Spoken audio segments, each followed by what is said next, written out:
हरे कृष्णा। श्रीमद् भागवतम स्कंध 3 अध्याय 8 श्लोक नंबर 15। तल्लोकपद्मं सौएव विष्णुः प्राविविशत् सर्वगुणावभासम् तस्मिन् स्वयं वेदमयो विधाता स्वयं भुवं यं स्म वदन्ति सोऽभूत्। अनुवाद और तात्पर्य शिला प्रभुपाद के द्वारा। शिला प्रभुपाद की जय। अनुवाद।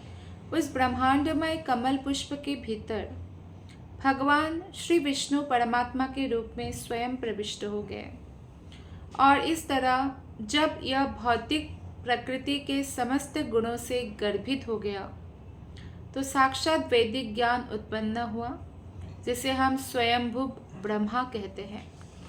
तो यहाँ पे ब्रह्मा का जन्म, यह अध्याय ब्रह्मा के जन्म के ऊपर है। तो ब्रह्मा का जन्म होता है भगवान विष्णु के नाभि कमल से। भगवान श्री कृष्ण से 3 विष्णु का विस्तार होता है, महाविष्णु, जिनके श्वास छोड़ने से अनंत कोटि ब्रह्मांड उत्पन्न हो जाता है। फिर नेक्स्ट विस्तार है गर्भोदकशाय विष्णु, जो एक एक ब्रह्मांड में प्रविष्ट हो जाते हैं, क्योंकि भगवान के बिना कुछ भी कार्य करे नहीं हो सकता। और गर्भोदकशाय विष्णु की नाभि कमल से उत्पन्न होते हैं ब्रह्मा। और फिर जितनी भी जीवात्माएं हैं उनके अंदर परमात्मा रूप में क्षीरोदकशाय विष्णु के रूप में भगवान जो है अपना विस्तार करते हैं। तो ब्रह्मा का जन्म गर्भोदकशाय विष्णु की नाभि कमल से हुआ, क्योंकि उनका भौतिक पिता की तरह कोई पिता नहीं है, स्वयं भगवान से ही उनका उत्पत्ति हुआ, इसीलिए उनको कहा गया है स्वयंभू। ब्रह्मा जी को भगवान ने वैदिक ज्ञान प्रदान किया और इसीलिए ब्रह्मा जी के साथ ही वैदिक ज्ञान उत्पन्न हुआ, ऐसा कहा गया है। तात्पर्य में श्रील प्रभुपाद जी बताते हैं कि यह कमल का फूल भौतिक जगत में ब्रह्मांड का विराट रूप है। प्रलय के समय यह भगवान श्री विष्णु के उदर में घुल मिल जाता है और सृजन के समय फिर से प्रकट होता है। और इस कमल के फूल के सबसे ऊपर जो है वो ब्रह्मा जी है, सत्यलोक है, फिर नीचे बाकी लोक है। इनमें से सर्वप्रथम अर्थात ब्रह्मा जी प्रथम जीव है जिसका उत्पत्ति होता है और ब्रह्मांड के नियंत्रक के रूप में भगवान उनको एक प्रकार से अपॉइंट करते हैं। इस प्रथम उद्भूत जीव का कोई भौतिक पिता नहीं होता, इसलिए उनको स्वयंभू कहा गया है। ये प्रभुपाद जी ने तात्पर्य में हमें समझाया है। श्लोक नंबर 16, 17 और 18 एक साथ पढ़ेंगे हम। तस्यां ससाम्भोरुहकर्णिकाया अवस्थितो लोकमपश्यमानः परिक्रमन् व्योम्नि विवृत्तनेत्रा चत्वारि लेभेनुदिशं मुखानि तस्मद्युगान्ता स्वसनावघूर्णा जलोर्मिचक्रात् सलिलाद्विरूढम् उपाश्रितः कञ्चमूलोकतत्त्वम् नात्मानमद्धा विददाति देवः क एष योऽसावहमब्जपृष्ठा एतत् कुतो वाब्जमनन्यदप्सु अस्ति यधस्तादिह किञ्चनैता दधिष्ठितं यत्र सतानुभाव्यम्। कमल के फूल से उत्पन्न हुए ब्रह्मा जी जगत को नहीं देख सके, यद्यपि वे कोश में स्थित थे, फिर भी भगवान की इच्छा के बिना ना हम देख सकते हैं, ना हम सुन सकते हैं, ना ही कुछ भी समझ सकते हैं। अतः उन्होंने सारे अंतरिक्ष की परिक्रमा की, अंतरिक्ष स्पेस की परिक्रमा की, और सभी दिशाओं में अपनी आंखें घुमा घुमा कर देखा, सर घुमा घुमा कर देखा कि कुछ देखने को मिल जाए। तो जब चारों दिशाओं में ऐसे सर घुमाया तो उन्होंने 4 दिशाओं के अनुरूप 4 सिर प्राप्त किए। तो इस प्रकार ब्रह्मा जी को 4 सर प्राप्त हुआ। श्लोक नंबर 17 में बताया गया है कि उस कमल पर स्थित ब्रह्मा ना तो सृष्टि को ना कमल को देख पा रहे थे, ना समझ पा रहे थे। युग के अंत में प्रलय वायु, जल तथा कमल को बड़ी बड़ी भंवरों में हिलाने लगी। तो ऐसा लग रहा है कमल जैसे हिलने लग गया है। तात्पर्य में श्रील प्रभुपाद बताते हैं, ब्रह्मा अपने जन्म, कमल तथा जगत के विषय में भ्रांति में पड़े रहे। ब्रह्मा जी को भी भ्रांति हो गया, थोड़ा भ्रम हो गया, क्योंकि भ्रम उसी को कहते हैं जब हम अनुमान लगाना शुरू करते हैं, जो कोई चीज़ हमारे सामने स्पष्ट नहीं होता। जैसे आधुनिक वैज्ञानिक बहुत सारी चीज़ों को क्या करते हैं, अनुमान लगाते हैं, स्पष्ट नहीं होता है उनके सामने चीज़ें। इसलिए तो जैसे कि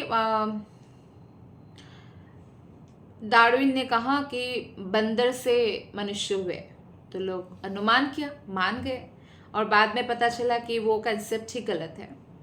इस तरह से बहुत सारी बातें हैं। जैसे कि पहले वैज्ञानिक अनुमान लगाते थे कि पेड़ पौधों में आत्मा नहीं होती, फिर जब इंडियन साइंटिस्ट जगदीश चंद्र बोस जी ने प्रमाणित किया तो मानते हैं हाँ होती है।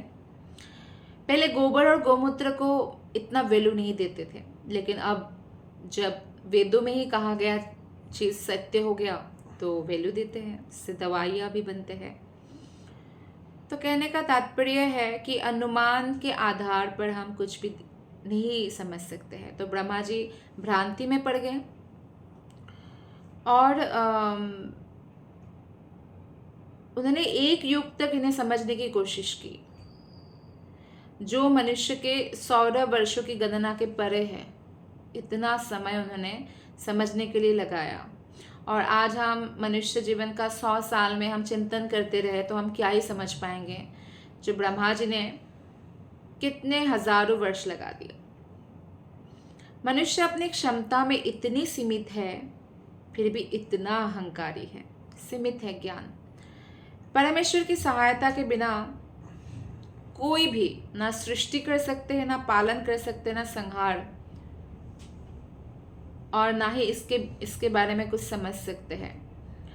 सृष्टि पालन संहार में जैसे कि हम लोग अगर भौतिक जगत के बारे में बोले, सृष्टि मतलब कोई मशीन बनाना है या रोबोट ही बनाना है, भगवान के दिए हुए बुद्धि के बिना वो उसे कर ही नहीं सकते।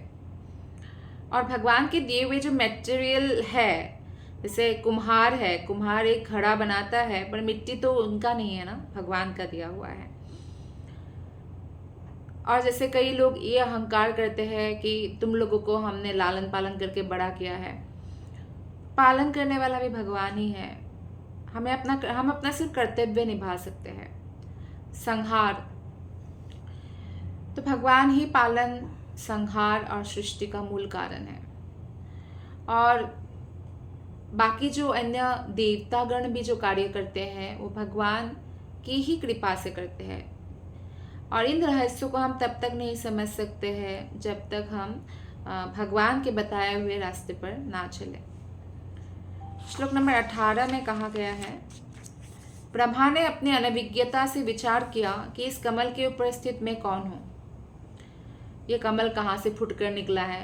ब्रह्मा को पता ही नहीं चल रहा है कि कहाँ से वो आए, कहाँ से ये कमल आए, इतना विशाल कमल। तो ब्रह्मा ने सोचा इसके नीचे कुछ अवश्य होना चाहिए, और जिससे ये कमल निकला है तो उसे जल के भीतर होना चाहिए, है ना, जल से कमल निकला है। तो सर्वाधिक बुद्धिमान व्यक्ति वो है जो अपने निजी अस्तित्व तथा संपूर्ण विराट जगत के कारण को ढूंढने का प्रयास करते हैं। तो ये बहुत इंपॉर्टेंट है ये जानना कि मैं कौन हूँ, आखिर हम कौन हैं। जैसे ही हम ये प्रश्न करते हैं तो हमारा संबंध भी आगे पता चलता है। मैं कौन हूँ, कहाँ से आया मैं, ब्रह्मा जी ने भी यही प्रश्न किया स्वयं से, मैं कौन हूँ, कहाँ से आया, ये कमल फूल कहाँ से आया, ये भौतिक जगत कहाँ से आया, ऐसा हमारा प्रश्न होना चाहिए। और ये सबका उत्तर शास्त्र में है। तो हमें परम कारण को खोजने का प्रयत्न करना चाहिए। जैसे हम अपने पिता के पिता, आप कितने लोगों को याद, आपका वंश, लोग बोलते हैं वंश बढ़ाना चाहिए, आप कितने जनरेशन्स का नाम याद है आपको, आपके पापा का नाम याद है, पिता के पापा का नाम याद है, उनके पापा का भी याद हो सकता है या उनके पापा का भी हो सकता है, क्या सारे याद हो सकता है? नहीं। लेकिन अगर हम फिर भी ऐसे जाए और लास्ट में कौन मिलेंगे हमें? ब्रह्मा जी। और ब्रह्मा जी के पिता कौन है? भगवान स्वयं विष्णु। तो इसलिए एक्चुअली सबका पिता जो है भगवान कृष्ण ही है। यदि तपस्या और अध्यावसाय के साथ उसका प्रयास उचित ढंग से संपन्न होता है तो अवश्य में वह सफलता का श्रेय प्राप्त होगा। और भक्तों के लिए तपस्या है हरे कृष्णा महामंत्र का 16 माला जप और 4 नियमों का पालन, ये सबसे बड़ी तपस्या है। भागवत का श्रवण करना, तो इससे क्या होगा? हमें सफलता प्राप्त होगा। तपस्या और अध्यावसाय यानी हमें थोड़ा परिश्रम भी करना होगा, प्रयास और परिश्रम दोनों। श्लोक नंबर 19, 20, 21 हम एक साथ पढ़ रहे हैं। स इत्थमुद्वीक्ष तदब्जनाल नादीभिरन्तर्जलमाविवेश नर्वगतस्तत् खरनालनाल नाभिं विचिन्त्वं स्तदविन्दताजः तमस्य पारे विदुरात्मसर्गं विचिन्वतो भूत्सुमहां स्तृणीभिः युदेहभाजं भयमीरयाणः परीक्षिणोत्यायुरसस्य हेतिः ततो निवृत्तो प्रतिलब्धकामः स्वधिष्णयमासाद्य पुनः सदेवः शनिर्जितश्वासनिवृत्तचित्तो नशेददारूढ़ समाधियोगः। तो इस तरह विचार करते हुए ब्रह्मा ने क्या किया? कमल नाल के रंध्रों छिद्र के मार्ग से जल के भीतर प्रविष्ट हुए। ये कमल का जो नाल है, कमल का फूल कितना छोटा होता है यहाँ भौतिक संसार में, पर ये वाला जो कमल है कितना विशाल है कि उसके जो ये कमल का जो डंडा है ना, जिसमें उस नाल के अंदर ही प्रविष्ट हो गए ब्रह्मा। उधर ही सारे लोग, तो अभी तो लोग बने नहीं हैं, किंतु नाल में प्रविष्ट होकर, और जब नाल के अंदर से वो यात्रा किया कि नाल कहाँ से आया, और भगवान विष्णु के नाभि के एकदम निकट चले गए, तो भी जड़ का पता ब्रह्मा जी नहीं लगा पाए, क्योंकि भगवान की इच्छा के बिना भगवान को समझना या भगवान की सृष्टि को भी समझना असंभव है। और भगवान विषयक जो समझ है वो भक्ति योग से संभव है। अगर हम स्पिरिचुअल चीज़ों को जानना चाहते हैं तो भक्ति योग सबसे उत्तम योग है। तो आगे मैत्रेय मुनि विदुर जी से कहते हैं, हे विदुर, अपने अस्तित्व के विषय में इस तरह खोज करते हुए ब्रह्मा ने अपने चरम काल में पहुंच गए, जो विष्णु के हाथों में शाश्वत चक्र है और जो जीव के मन में मृत्यु भय के समान भय उत्पन्न करते हैं। मृत्यु भय, एक्चुअली मृत्यु का भय से बड़ा भय एक्चुअली कोई भी नहीं है। आप किसी भी व्यक्ति को मरने का या मारने का जो धमकी देते हैं तो उसमें भी बहुत व्यक्ति भय हो जाता है। कोई बीमारी लग जाए ऐसी तो बहुत डर लगता है ऑब्वियसली, कभी सांस रुक जाए अचानक से, कुछ हो जाए तो ऐसा लगता है कि मृत्यु का डर लगता है। तो ये सबसे बड़ा डर होता है। तत्पश्चात वांछित लक्ष्य प्राप्त करने में असमर्थ होकर, क्योंकि वांछित लक्ष्य क्या था ब्रह्मा जी का, कि मैं कहाँ से उत्पन्न हुआ, मेरा क्या कार्य है, कौन मेरा पिता है, वो जान नहीं पाए, तो इसलिए पुनः कमल के ऊपर आ गए। और इस तरह सभी इंद्रिय विषयों को नियंत्रित करते हुए उन्होंने अपना मन परमेश्वर पर एकाग्र किया। और जब ब्रह्मा ऐसे ढूंढ रहे थे, एक्चुअली ब्रह्म संहिता किसने रचना किया? ब्रह्मा जी ने रचना किया। तो ब्रह्मा जी बताते हैं कि किस तरह जो है उनको शब्द सुनाई दिया, तप मतलब तपस्या करो। तो भगवान पर जो उन्होंने मन को एकाग्र किया। तो सर्वोपरि में अर्थात भगवान में मन को एकाग्र करने से क्या होता है, एक्चुअली भक्ति शुरू हो जाती है। निजी इंद्रियों के प्रयासों को रोकना चाहिए। इंद्रिया तो बहुत सारी चीज़ें चाहेंगे, इसके प्रयासों को रोकना चाहिए। और भगवान के प्रति जो है मन को एकाग्र करना चाहिए। इसको बोलते हैं आत्मसमर्पण। तो जब भगवान के प्रति हम अपने आप को समर्पित करते हैं तो ये भक्ति का निश्चित लक्षण कहा गया है। यदि अपने जीवन के चरम कारण को जानने की इच्छा है तो प्रत्येक जीव को श्री भगवान की भक्तिमय सेवा में लग जाने की आवश्यकता है। इससे हम अपने जो परम कारण भगवान कृष्ण को जान सकेंगे।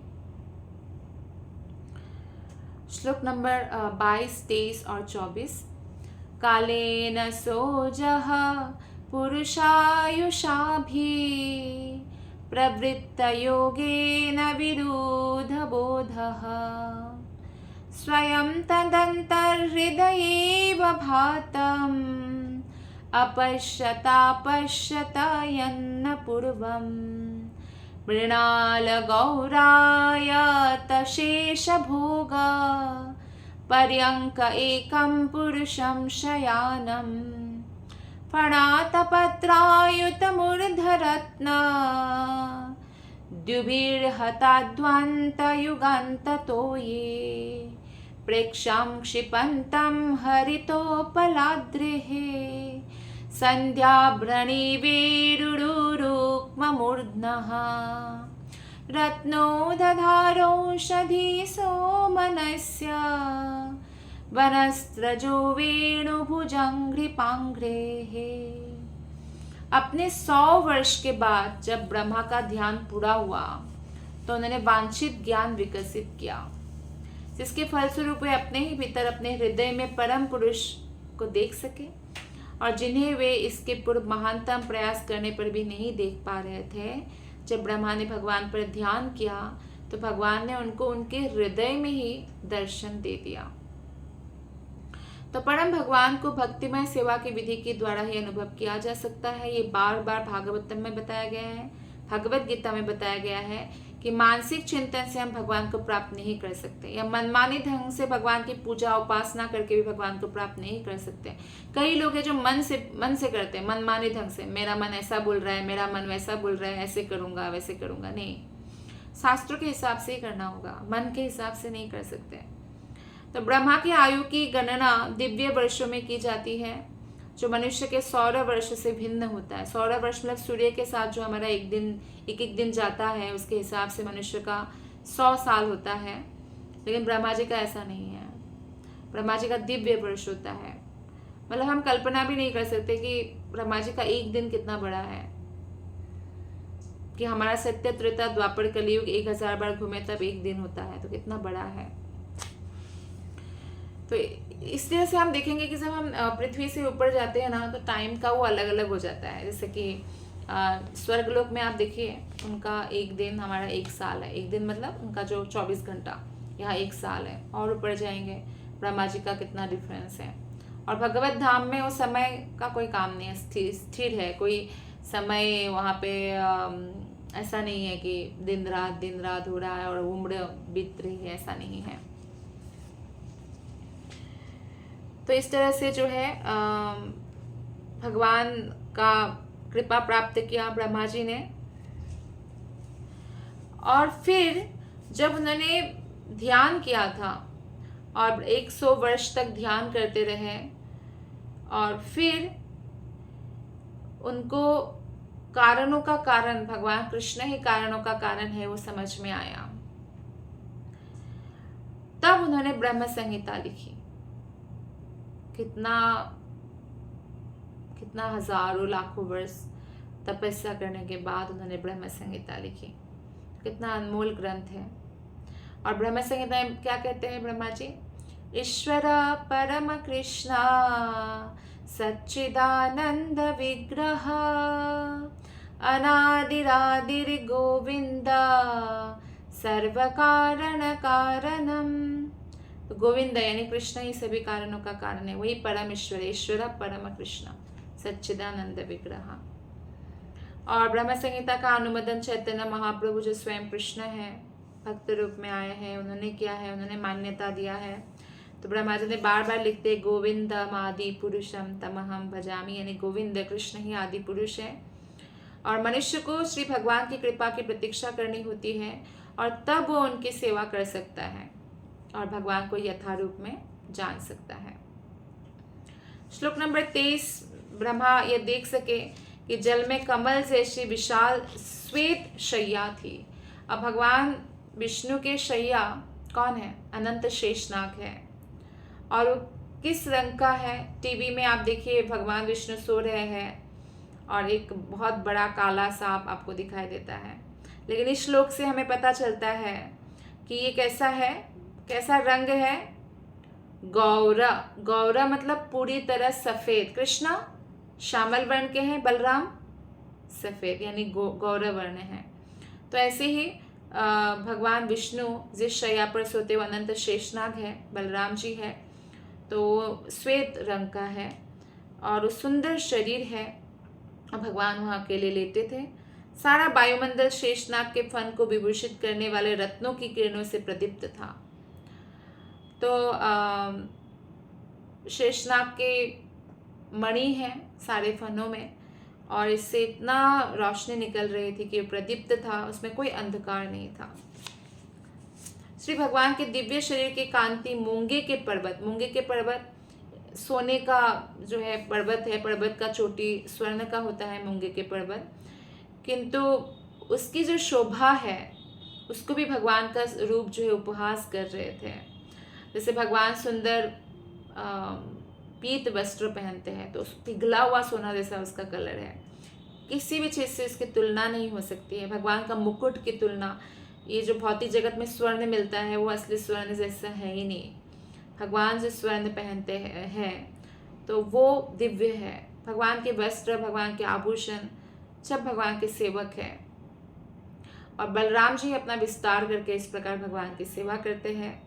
पर बलराम जी अपना विस्तार करके धाम का रूप धारण करते, जो वृंदावन धाम है तो बलराम जी का विस्तार है। मृदंग करताल ये बलराम जी का विस्तार है। इसलिए कभी भी मृदंग को ऐसे जमीन में रख दिया, ऐसे नहीं रखना चाहिए। करताल को जमीन में रख दिया, पाँव में आ गया किसी का, ऐसा बहुत गलत है, क्योंकि बलराम जी का विस्तार है। तो हमेशा अच्छे से रखना चाहिए करताल को, मृदंग को के नीचे कुछ बिछा के अच्छे से रखना चाहिए। तो पर्वत के जलप्रपात, जड़ी बूटियां आदि फूलों के दृश्य के साथ मालाओं जैसे लगते हैं, किंतु भगवान का विराट शरीर और उनके हाथ पांव रत्न मोतिया तुलसी दल फूल मालाओं से अलंकृत होकर उस पर्वत के दृश्य का उपहास कर रहे थे। मतलब कोई भी चीज भगवान के जितना सुंदर नहीं हो सकता है। तो प्रकृति का दृश्यात्मक सौंदर्य जो है वो सबको चकित करता है। हम लोग भ्रमण करने निकल जाते हैं अच्छा सीनरी देखने के लिए, लेकिन ये भगवान के सुंदर शरीर के सामने कुछ भी नहीं है सुंदरता। तो ये भगवान के विकृत प्रतिबिंब, सुंदरता का विकृत प्रतिबिंब माना जा सकता है। विकृत मतलब जैसे ऐसा कोई आईना आप देखते हैं ना जिसमें आपका शक्ल विकृत सा दिखता है, ऐसा। अतः जो व्यक्ति भगवान के सौंदर्य द्वारा आकृष्ट होता है वो भौतिक प्रकृति के प्रति आकृष्ट नहीं होता है, पर वो ये जानता रहता है कि भौतिक प्रकृति भी भगवान का ही सृष्टि है। श्रीमद् भागवत गीता 2.51 में कहा गया है कि जो परम द्वारा आकृष्ट है, यानी कृष्ण द्वारा आकृष्ट है, वह अन्य किसी निकृष्ट वस्तु द्वारा आकृष्ट नहीं होता। श्लोक नंबर 25 एंड 26। आयामतो विस्तरतः स्वमान देहेन लोकत्रय संग्रहेण विचित्र दिव्याभरणं शुकानं कृतश्रियापाश्रितवेषदेहं पुंसां स्वकामाय विविक्तमार्गे अभ्यर्चतां कामदुघाङ्घ्रिपद्मं प्रदर्शयन्तं कृपया न खिन्दुम् अयूखभिन्नाङ्गुलिचारुपत्रम्। उनके दिव्य शरीर की लंबाई तथा चौड़ाई असीम थी और वो तीनों लोक उच्च मध्य तथा निम्न लोकों में फैला हुआ था। उनका शरीर अद्वितीय वेश तथा विविधता से स्वतः प्रकाशित था और भली भांति अलंकृत था। तो इतना सुंदर भगवान का शरीर का यहाँ पे वर्णन हुआ है। श्री भगवान ने अपने चरण कमलों को उठाकर दिखलाया। भगवान के चरण भगवान के चरण कमल का हमें दर्शन करना चाहिए। जब भी हम मंदिर में जाएं, चरणों पर ही अपना नज़र टिकाए रखना चाहिए। सुंदर मुख कमल भी है भगवान का, लेकिन चरणों से दर्शन करना चाहिए ऊपर तक। और ये चरणों का हमें ध्यान करना चाहिए, चरणों का हमें स्मरण करना चाहिए। और ये चरण जो भगवान जिन्होंने प्राप्त कर लिया, तो उनका जीवन धन्य धन्य है। और भगवान ने अपने चरण कमलों को उठाकर दिखलाया ब्रह्मा जी को। उनके चरण कमल समस्त भौतिक कल्मश से रहित भक्तिमय सेवा द्वारा प्राप्त होने वाले समस्त वरों के स्रोत है। तो ऐसे वर उन लोगों के लिए होते हैं जो उनकी पूजा शुद्ध भक्ति भाव में करते हैं। उनके पाँव, हाथ के नाखून हैं, पाँव के नाखून हैं, नाखून से इतनी किरणें निकलती हैं जैसे लाखों चंद्रमा हो, ऐसे सुंदर शीतल दिव्य किरण निकलते हैं। और ऐसा लगता है जैसे फूल की पंखुड़ियां, इतने सुंदर है भगवान के नाखून। तो भक्तिमय सेवा ही भगवान की कृपा प्राप्त करने के लिए एकमात्र निष्कलुष विधि है। और भक्ति कोई भी कर सकता है, ऐसा नहीं है कोई बहुत विशेष होना पड़ेगा तभी भगवान हमें स्वीकार करेंगे। कृष्णा से किसी को भी स्वीकार करते हैं, भले वो पापी हो या पुण्यात्मा हो। ऐसी भक्ति शुद्ध भक्त को उच्चतम फल अर्थात पूर्ण पुरुषोत्तम भगवान श्री कृष्ण का प्रत्यक्ष सानिध्य दिलाने में समर्थ है। भगवान का प्रत्यक्ष सानिध्य अगर कोई प्राप्त करना चाहते तो भक्ति करना होगा। गोपाल तापनी उपनिषद के अनुसार भगवान ने अपने चरण कमल की कई हजार पंखुड़ियों में से एक का दर्शन कराया। कहा गया है, ब्राह्मणो सावन वरतम में ध्यातः स्तुतः परार्धान्ते सौबुध्यत गोपवेशों में पुरस्तात् आविर्बभूव। लाखों वर्षों तक तपस्या करते रहने पर ब्रह्मा गोप बाल वेशधारी भगवान श्री कृष्ण के रूप में श्री भगवान के दिव्य स्वरूप को समझ पाए, ब्रजेंद्र नंदन श्री कृष्ण।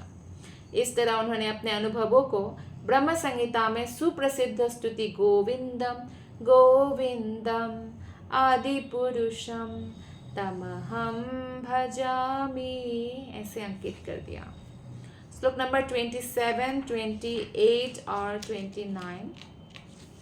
मुखेन लोकार्ति हरस्मितेन परिस्फुरत् कुण्डलमण्डितेन शोणायितेनाधरबिम्बभासा प्रत्यर्हयन्तं सुनसेन शुभ्र्वा कदम्बकिञ्चाल्कपिशङ्गवाससा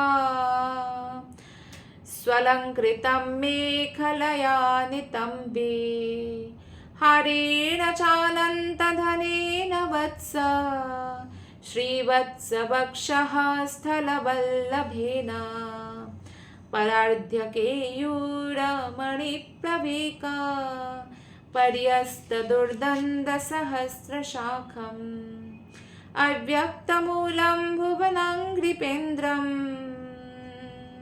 अहिन्द्रभोगैरधिवीतपल्लम्। उन्होंने भक्तों की सेवा भी स्वीकार की भगवान ने, और अपनी सुंदर मुस्कान से उनका कष्ट मिटा दिया। लोग बोलते हैं कि थका हारा ऑफिस से कोई आता है तो अपने बच्चों का मुख देखकर उनका थकावट दूर हो जाता है। तो सोचिए, अगर ऐसा हो सकता है भौतिक जगत में, तो आध्यात्मिक जगत में कैसा होगा। भगवान तो सबसे सुंदर है, और भगवान से जब हम वो प्रेम डेवलप करते हैं तो भगवान के मुस्कान से हमारा सारा कष्ट मिट जाता है। कुंडलों से सज्जित उनके मुखारविंद का प्रतिबिंब अत्यंत मनोहारी था, ऐसा ब्रह्मा जी ने देखा। और उनके होठों की किरणों तथा उनके नाक और भौहों की सुंदरता से जगमगा रहा था। तो इतने सुंदर भगवान के हर एक अंग, एक अंग पर नजर जाए तो वहां से आंखें हटाना मुश्किल है। सबरी ने चरण देख लिया राम जी के, चरणों से नजर नहीं हटा पा रही थी, तो राम जी ने उनको उठाया। और भक्त कैसे होते हैं? शुद्ध भक्त, भगवान के प्रेमी भक्त इतनी सेवा करेंगे कृष्ण की, बदले में कुछ भी नहीं मांगते। और इस तरह भगवान और ऋणी बन जाते हैं भक्तों का। इसलिए गोपियों को बोलते, तुम्हारे ऋण से तुम्हें उड़ीन हो ही नहीं सकता कभी भी। इतने ऋणी हो जाते हैं कि अपने मोहक मुस्कान से भक्तों की सेवा का ऋण चुकाने का प्रयत्न करते हैं कि भक्तों को मैं आनंद दूं। कैसे आनंद दूं भक्तों को कि ये मुझे इतने आनंद देते हैं मुझे सेवा करके, तो कैसे आनंद दूं कि ऋण से उड़ीन हो जाए। तो भक्तजन श्री भगवान के हसमुख मुद्रा से सदा तुष्ट रहते हैं और जीवंत होते रहते हैं। तो भक्तों को इस तरह से जीवंत हर खुश देखकर, प्रसन्न चित्त देखकर भगवान और तुष्ट होते हैं।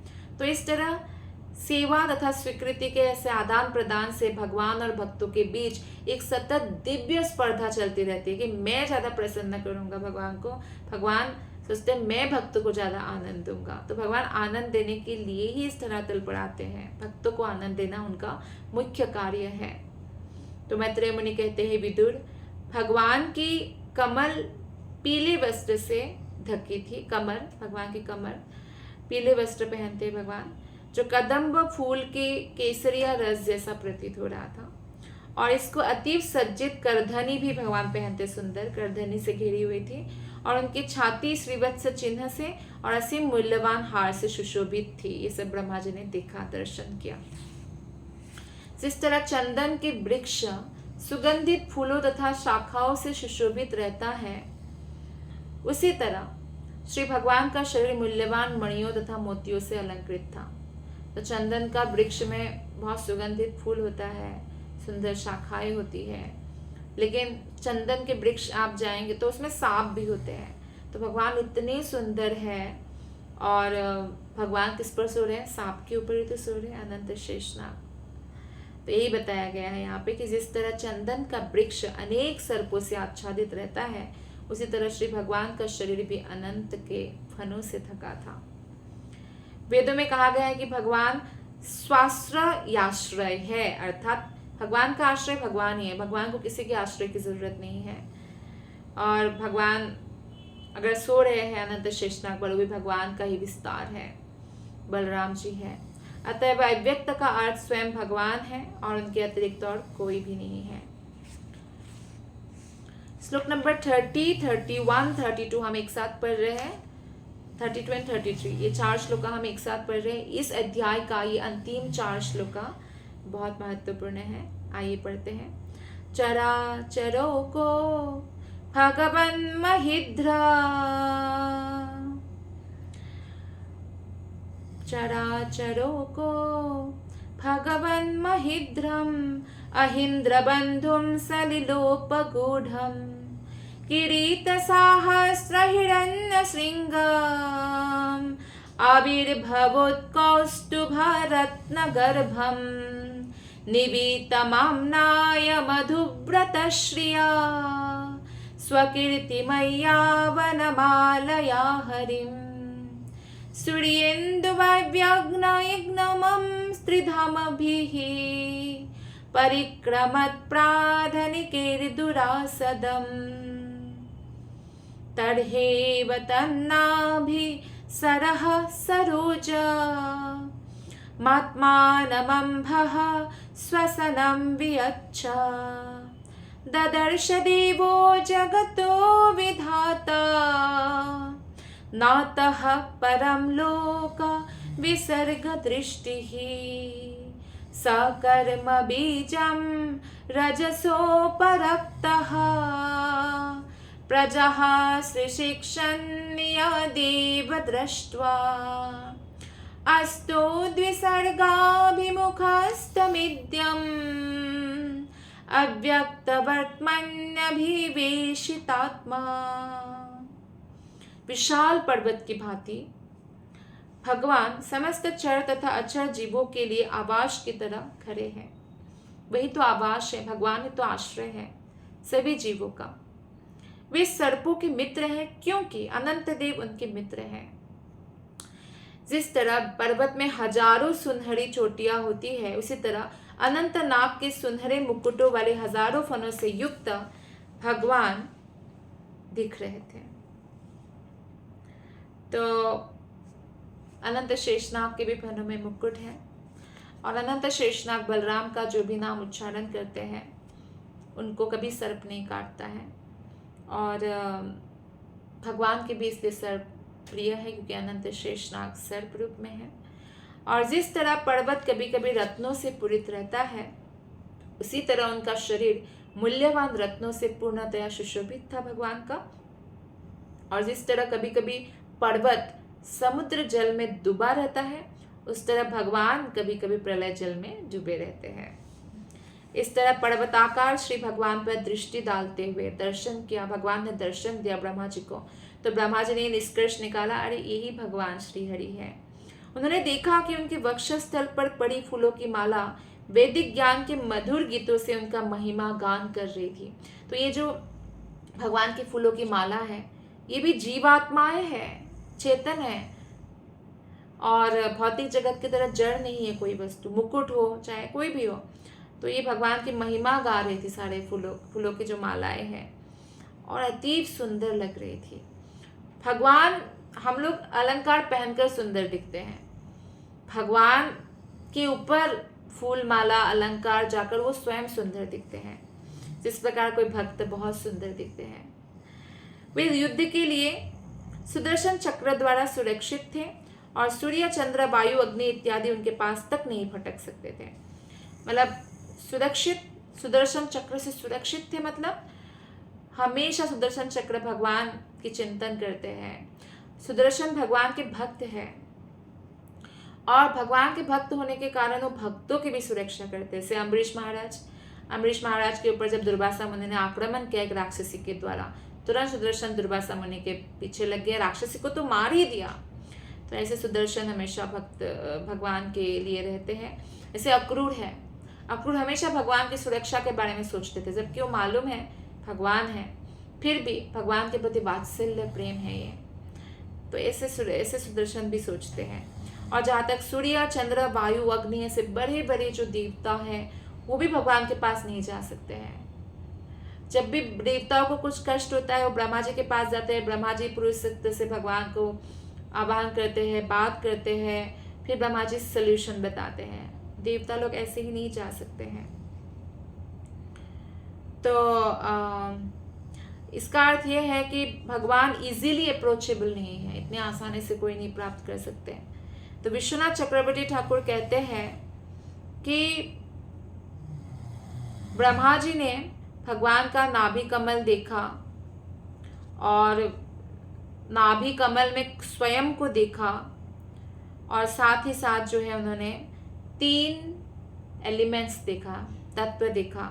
वो है पानी, हवा और आसमान। तब उस समय उन्होंने अग्नि और पृथ्वी नहीं देखा था। अभी क्या देखा? वायु, पानी और आकाश, ये 3 चीज देखा। तो ब्रह्मा जी का एक इच्छा थी, दृष्टि ही, ये 32वां श्लोक में है, दृष्टि ही। क्या इच्छा थी ब्रह्मा जी का? To create. तो इसमें बोला गया है स्वर्ग दृष्टि, जगत की सृष्टि करने की इच्छा थी उनको। और ऊपर से वेराइटी इन द वर्ल्ड, मतलब इस जगत में विविधता चाहिए।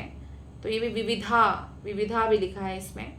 तो ये ब्रह्मा जी की इच्छा थी। और जब ब्रह्मांड के भाग्य विधाता ब्रह्मा ने भगवान को इस प्रकार देखा, तो उसी समय उन्होंने सृष्टि पर नजर दौड़ाई।